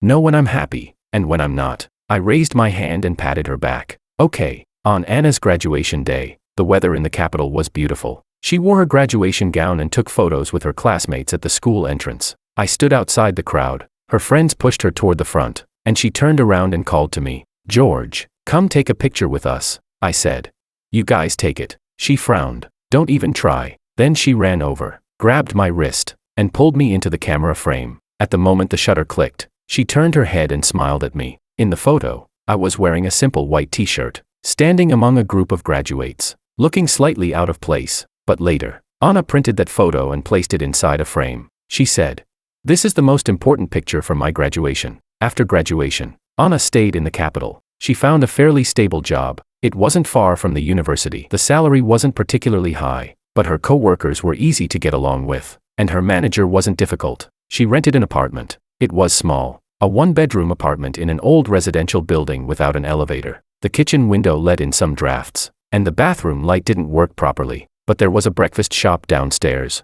a fruit store at the alley entrance, and the subway station was only a 10-minute walk away. The first time Anna took me to see the apartment, she stood in the middle of the living room with her hands on her hips. turning around as if inspecting her territory. How is it? I looked around. The walls were a little old. The floor had scratches, but the sunlight was beautiful. At 3 in the afternoon, light poured through the window and fell across the empty floor, bright and peaceful. I said, "It's nice." Anna looked at me. "You always say it's nice, because it really is." She smiled. Later, I moved in with her. Chapter 19. After the second semester of my sophomore year, I started trying to write. At first, I only wrote book reviews and movie reviews for some online platforms. Later, I gradually began receiving more stable paid assignments. The payment wasn't much, but after saving it up, it could cover a considerable part of my living expenses. Every month, I would send some money back home. The first time I transferred money to my mother, she called me. Her voice was both happy and worried. "Do you have enough for yourself? Don't just keep sending money home." I said, "I have enough." She was silent for a while before saying, "Then don't work yourself too hard either." I hummed in response. Before hanging up, she asked again, "Are things still good with your girlfriend?" I glanced toward the kitchen. Anna was standing by the stove, studying how to fry eggs. A faint smell of something burning came from the pan. I said, "Pretty good." My mother smiled. "That's good." Then, the day I moved in, I didn't have many things. One suitcase, one backpack, and a few books. Anna stood at the doorway, watching me hang my clothes into the closet one by one. Suddenly, she sighed. "George, why do you have so little stuff?" I asked. "Isn't having fewer things better?" "No." She shook her head. "I'm taking you shopping for clothes right now." Actually, our life together wasn't anything extraordinary. She worked, I studied. When I didn't have classes, I went to the library to write. At night, I came home and cooked. When she was busy at work, she would sometimes work overtime. After coming home, she would collapse onto the sofa and complain. "George, the brutal reality of society is hitting me way too hard." I would bring out the food I had reheated. After eating a few bites, she would regain some energy and start complaining about all the chaotic things happening at her office. Sometimes we argued too, over very small things, like when I accidentally knocked over her cosmetics, or when I stayed up too late writing. But after arguing, we made up quickly. Anna never gave me the silent treatment. When she was upset, she would say directly, "George, I'm really unhappy right now." I would ask, "Why?" She would glare at me, "Because whenever you're unhappy, you always force yourself to endure it alone." I would stay silent for 2 seconds, then say, "Doesn't that make me look mature?" She would get so angry that she laughed, and just like that, we slowly filled that small apartment together. A pothose plant appeared by the window. Sticky notes covered the refrigerator. 2 pairs of slippers sat by the entrance. In the kitchen, there was the chili sauce she loved and the cured sausage my mother sent from home. On weekends with good weather, we went grocery shopping together. She pushed the cart. I was responsible for taking out half of the snacks she casually threw inside. She complained, "George, you're seriously ruining my shopping experience." I said, "You still haven't finished the chips you bought last time," she replied. "That was last time's chips. This time's chips are completely different." Looking at how confident she was, I eventually put 2 bags back into the cart. Stable days passed faster than expected, so fast that when I looked back, I realized I was already a junior, and soon after, a senior. Anna went from someone who complained about being exhausted every day when she first started working to someone who could independently handle a small project. I went from revising 1 article until midnight to someone who could consistently receive assignments and occasionally hear editors praise me. Your thinking has really matured. Sometimes, I would dream about returning to the old station. When I woke up, I would see the morning light of the Capitol outside the window, while Anna slept soundly on the other side of the bed, and I would realize those things had truly happened a long time ago. During the final spring before graduation, I was busy with my thesis, internship, and defense. Anna was even more nervous than I was. She took a day off to attend my defense and sat in the last row of the classroom. When I stood on stage giving my presentation, I saw her quietly make a cheering gesture toward me. At that moment, I suddenly remembered many years ago, the countdown on the blackboard at the back of the senior year classroom, and the boy who always thought he was only a supporting character in someone else's story. If that version of me could see where I was now, he would probably finally relax. Life really does move forward. Having an unrequited love that never came to fruition does not mean the rest of your life will only be filled with regret. After the defense ended, I walked out of the teaching building. Anna was waiting for me at the steps. She asked, "Happy graduation." I looked at her and smiled. "I haven't received my diploma yet. Can't I say it early?" "Sure." She opened her arms toward me. I walked over and hugged her. That summer, I graduated from university. The wind of the Capitol blew through the long campus roads. Holding Anna in my arms, I suddenly understood something very clearly. From leaving my small town at 18, to standing here at 22.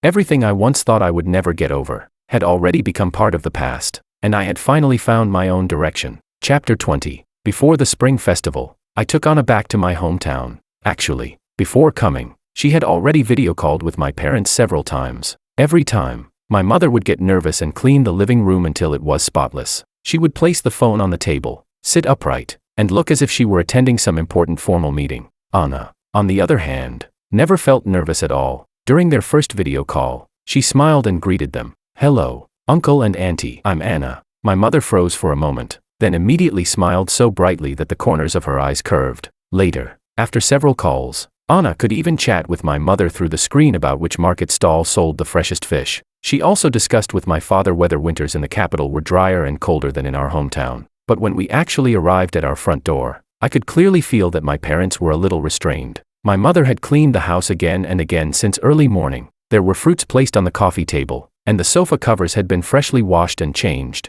My father kept saying, "She's just coming over. Don't make such a big deal out of it." But that morning, he went downstairs early to buy the most expensive tea leaves and secretly asked me, "Does she like drinking tea?" I said, "She likes milk tea." My father was silent for a few seconds. "Should I go buy some now?" I couldn't help laughing. No need. When Anna entered the house, she was carrying a lot of things. A scarf for my mother, tea leaves for my father, and a box of pastries from the capital. My mother hurriedly said, "Oh, you're already here. Why did you bring so many things?"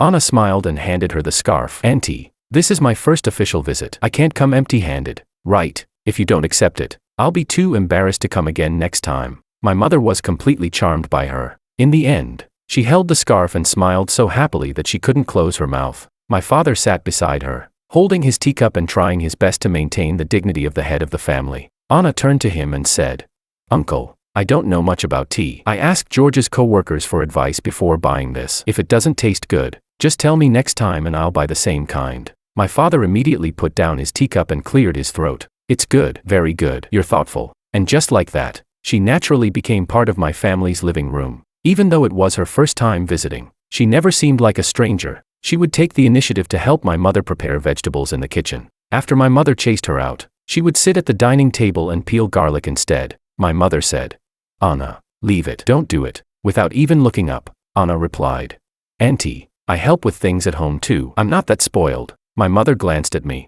There was satisfaction in her eyes, along with a small hidden smile of relief. That New Year's Eve dinner was lively. My father rarely drank, but that night he had a small glass of alcohol and talked more than usual. He told stories about my childhood. He said that when I was in 3rd grade, I once did poorly on a final exam and came home without saying a word, locking myself in my room. My mother continued, "He's always been like this since he was young. He keeps everything inside. He doesn't say when he's happy, and he doesn't say when he's unhappy." Anna tilted her head and looked at me with a smile. Still pretty much the same now. My hand holding the chopsticks paused. "I talk a lot now." Anna nodded. "Compared with me, sure, a little." My mother laughed because of her. Later during dinner, my mother started talking about the current situations of old classmates and friends from our hometown, who had gone to graduate school, who had moved away, who had gotten married, whose child was almost 1 month old. I had actually heard bits and pieces of those stories before. Small towns were just like that. People's life paths would circle around.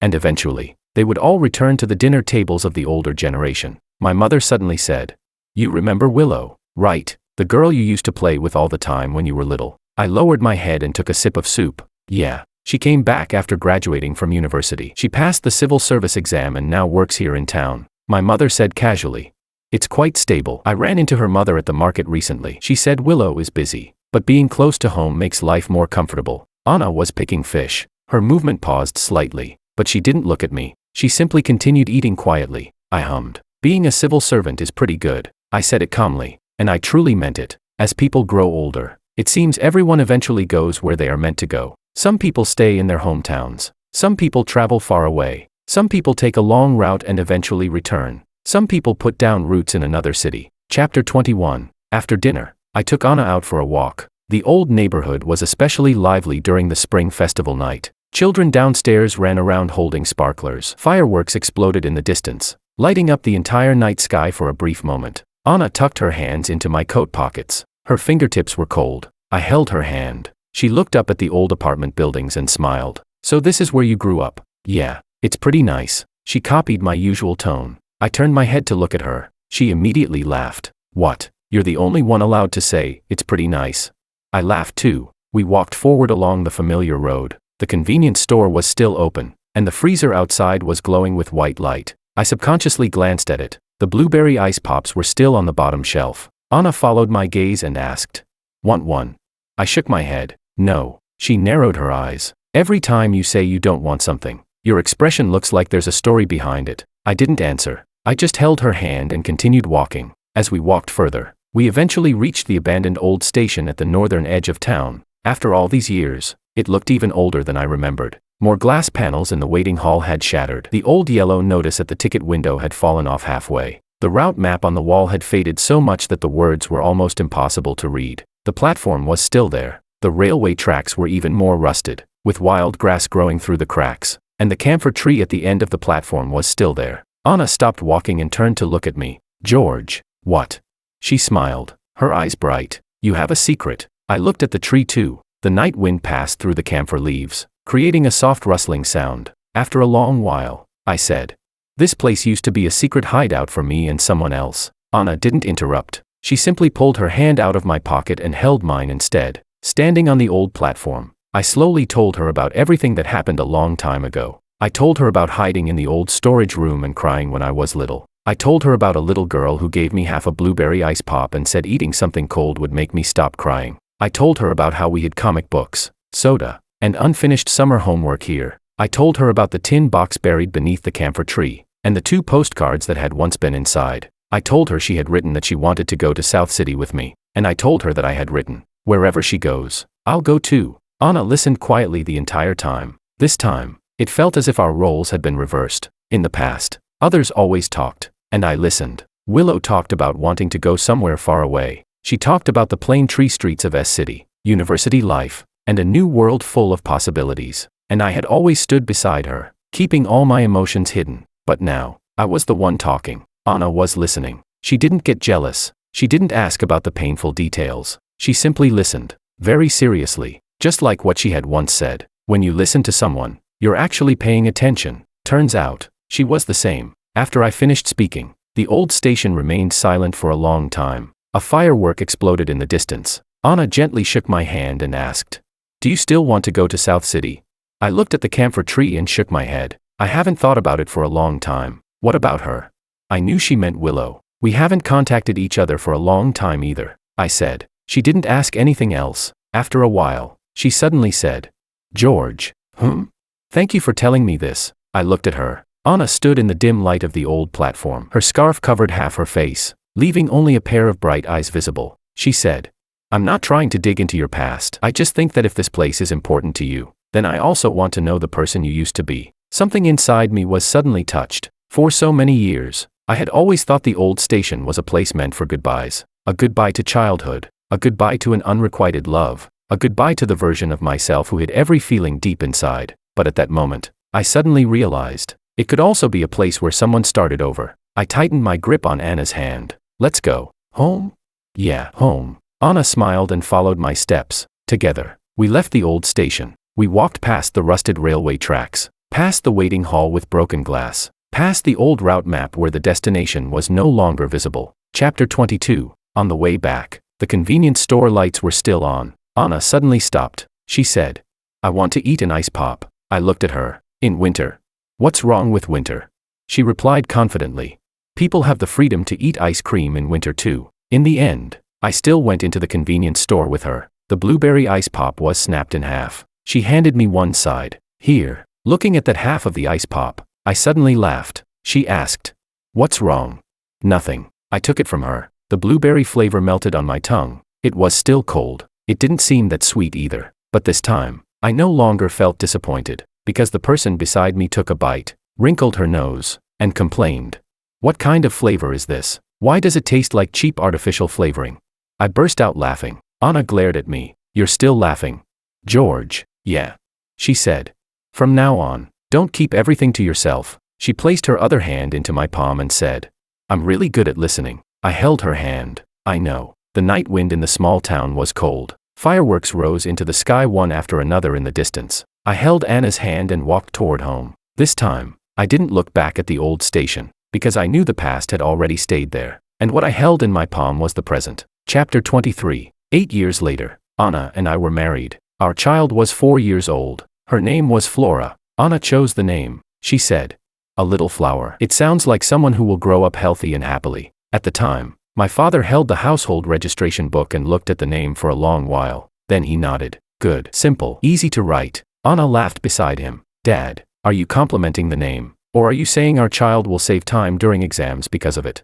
My father was a little embarrassed by her teasing. He lowered his head and drank tea, but the smile at the corner of his mouth never disappeared. Over the years, we returned to my hometown every spring festival. More accurately, the three of us returned. Me, Anna, and Flora. Life in the capital passed quickly. Anna's career became stable. She had gone from the newcomer who came home every day complaining about being beaten down by society, to a mature office worker who could lead a team and even lecture new employees. I had also gone from an ordinary editor to becoming a senior editor at a leading publication. Sometimes, when I was still revising articles after midnight, looking at lines of text on the screen, I would occasionally remember myself many years ago, the person who stayed up late writing drafts in that old apartment. Maybe people were just like this, taking one step at a time, and only when they looked back after walking for a long time did they realize how far they had already gone. I once considered bringing my parents to live in the capital. Our apartment had enough space. When Flora was little, my mother really did go to the capital to help take care of her for several years.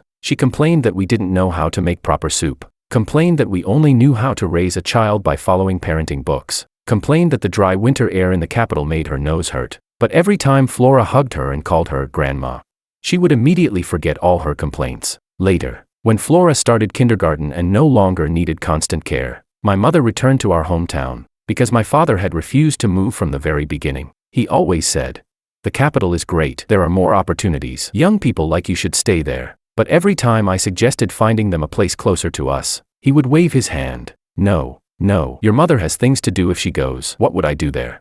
I knew he didn't dislike the capital. He simply loved the small town more. He loved going downstairs at 7 in the morning to buy tofu pudding. He loved playing chess with the old men at the entrance of the neighborhood. He loved the noodle shop on the old street that had been open for more than 20 years. He loved slowly walking along the river in the evening. Everyone here knew him. Some people called him Old Wong. Some asked him, "Is your son coming back this year?"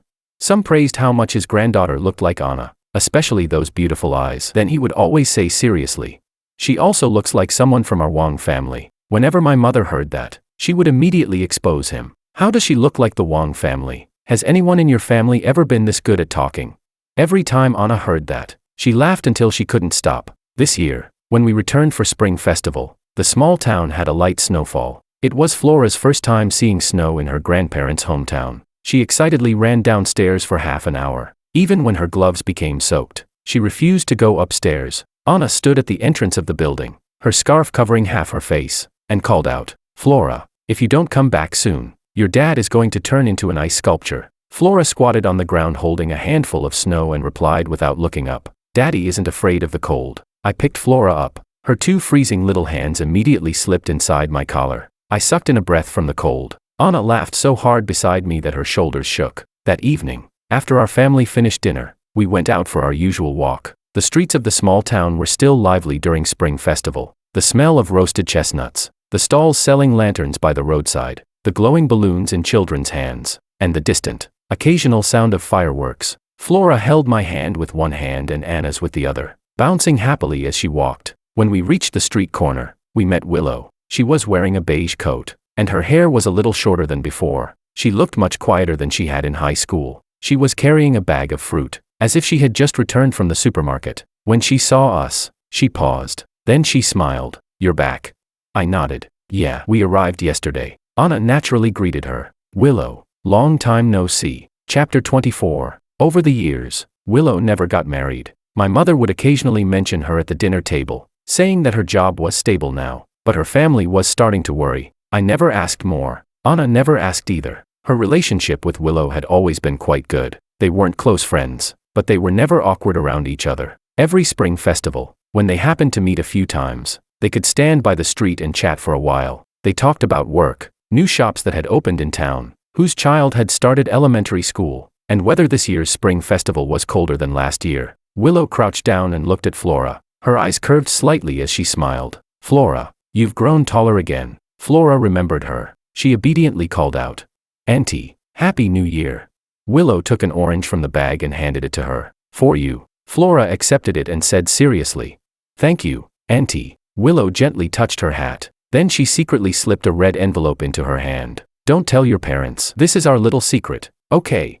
She really liked Flora. That was obvious. Every time they met, she would bring her a little something. Sometimes fruit, sometimes hair clips, sometimes a thin fairy tale book. Anna never minded. She would only smile and say, Flora, your Auntie Willow is feeding you again. Flora would hug the gifts, her eyes shining with happiness. Willow looked at her with a very gentle expression. There was no disturbance or attachment in that gentleness. It was more like someone who had finally learned to stand at the right distance, watching a life that no longer belonged to her. We stood by the street and talked for a while. Anna asked, Are you still working during the holiday?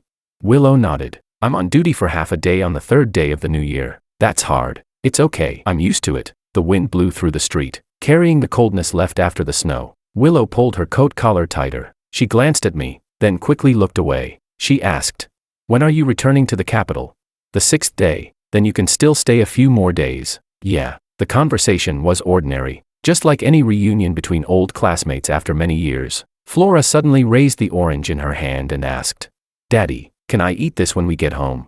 I lowered my head. Yes. Willow smiled. Then I'll head back first, Anna said.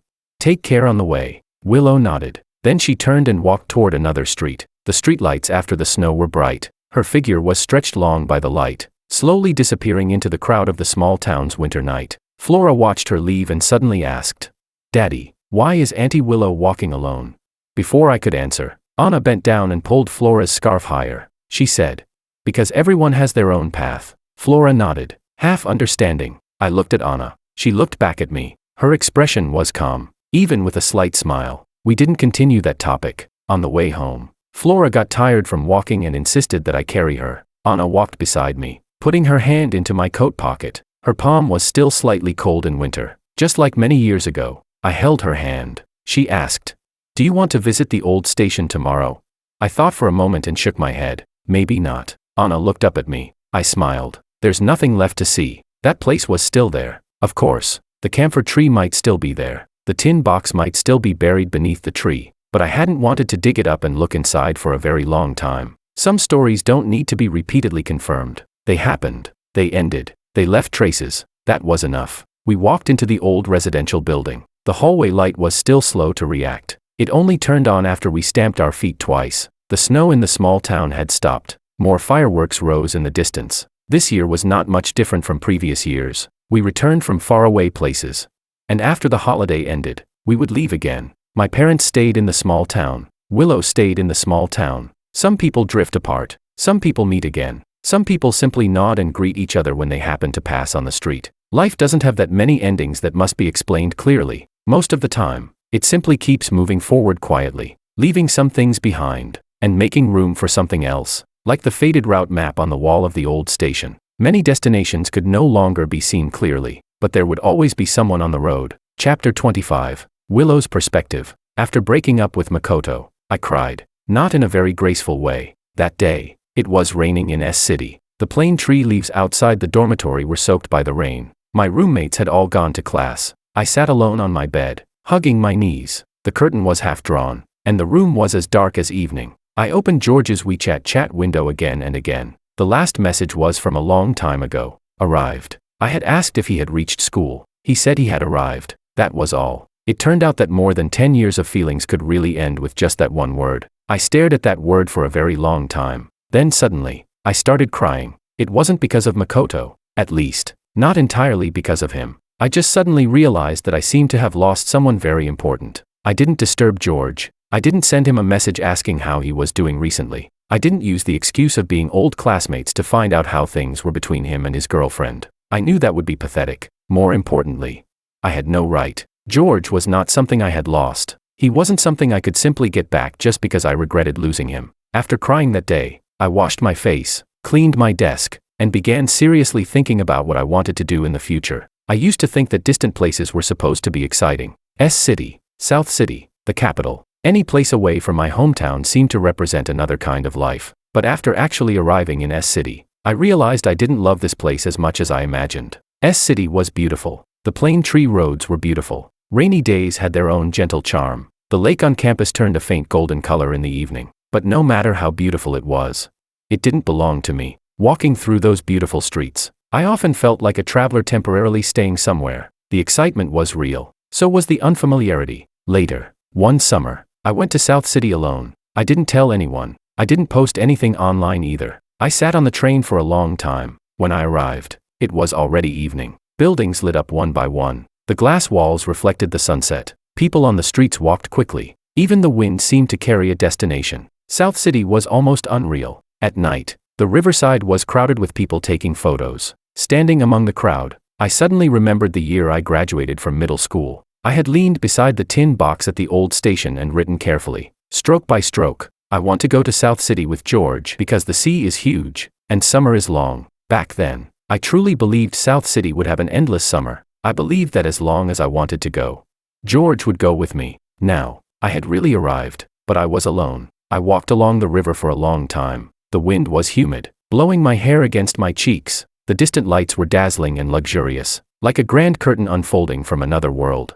But I knew very clearly, that kind of prosperity had nothing to do with me. I wasn't as excited as I imagined, nor was I as regretful as I imagined. I simply realized, calmly, the place I once thought I longed for was actually nothing extraordinary. The sea was huge, but summer was not that long. After graduating from university, I returned to my hometown. The period of preparing for the civil service exam was dull. Every day was reading, practicing questions, memorizing materials, and writing essays. At first, my mother worried that I wouldn't be able to endure it. She came into my room every few days to bring me fruit. Later, when she realized I could truly sit there and focus, she became the one who felt uncomfortable. "You used to hate staying at home the most." I lowered my head and continued writing. Then I smiled. People change. My parents were very happy when I decided to return and prepare for the civil service exam. They didn't say it directly, but I knew. They had always hoped I could stay close to them. The small town wasn't big. Life wasn't as exciting, but it was peaceful. The roads were familiar. The streets were familiar. Even the woman selling tofu pudding downstairs at 7 in the morning knew exactly whose daughter I was. Chapter 26. The day I passed the civil service exam, my mother prepared a whole table of dishes. My father rarely drank, but that day he had 2 glasses of alcohol and talked more than usual. He said, "Stability is good for a girl. Having a stable life is better." If it had been in the past, I probably would have disagreed. I would have thought those words were outdated and boring. But that day, I simply nodded. "Yeah, it's pretty good." Later, I started working. The job wasn't easy, nor was it as relaxed as people imagined. Documents, forms, meetings, notices, and countless basic administrative tasks piled up. I often stayed busy even after work, still replying to messages. But surprisingly, I slowly adapted. Every morning, I left home at the same time and walked through the road I had taken countless times during school. Life became organized and steady, like a small river flowing neither urgently nor slowly. The year Maria got married, I became her bridesmaid. She was standing in the hotel makeup room wearing her wedding dress when she saw me enter. She immediately waved at me. "Come here and help me check if my veil is crooked." I walked over and adjusted it for her. The Maria in the mirror was beautiful. Her eyes were bright, and her face carried genuine happiness. She looked at me and suddenly asked softly, "What about you? Anything going on recently?" I shook my head. "No. Aren't your parents urging you?" "They are." "Then what do you tell them?" I smiled. "I say I'm busy with work." Maria was silent for a moment. Of course, she knew it was just an excuse. My family really had started urging me. My mother would casually mention during meals that someone's child was doing well, working at a good company, and had a nice personality. During family gatherings, someone would always say, "Willow is such a great girl. Why hasn't she found someone yet?"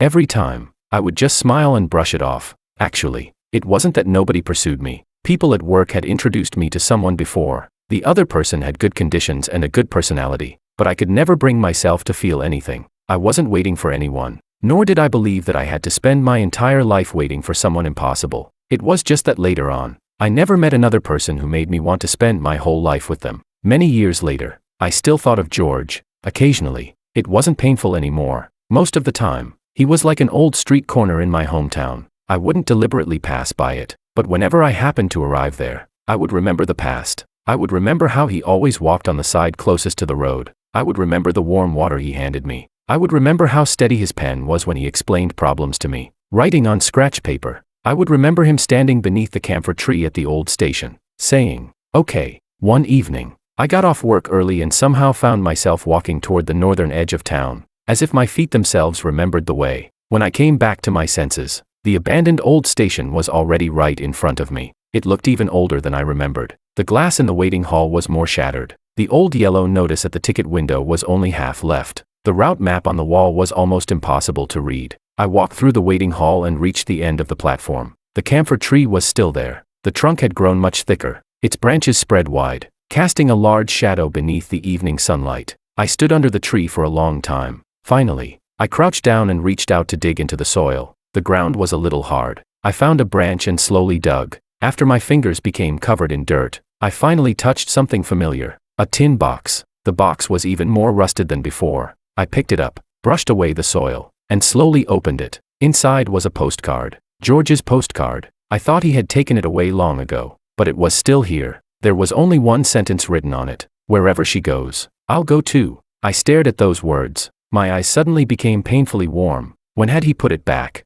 I could probably guess. It was likely after the college entrance exam. Chapter 27. That day, Makoto and I hugged in the classroom. Later, after filling out our university applications, I came here with George. He was very calm that day, calmly telling me that he had applied to a university in the capital, calmly asking if I was going to S-City, calmly walking me to the alley entrance while listening to me say, "From today on, we're not on the same road anymore." It turned out his calmness wasn't because he didn't care. It was because he had already come here. He had personally buried that part of the past. I simply closed the box again and buried it beneath the camphor tree. The soil slowly covered it, just like many years ago, when George buried his own youth. Now, I had finally buried a small part of my own attachment too. On the way home, the sunset hung low in the sky. The alleys of the old neighborhood were dyed orange. The shadows of the utility poles stretched diagonally across the ground. When I reached that familiar alley entrance, I suddenly stopped. In that moment, it felt as if I could see us from many years ago.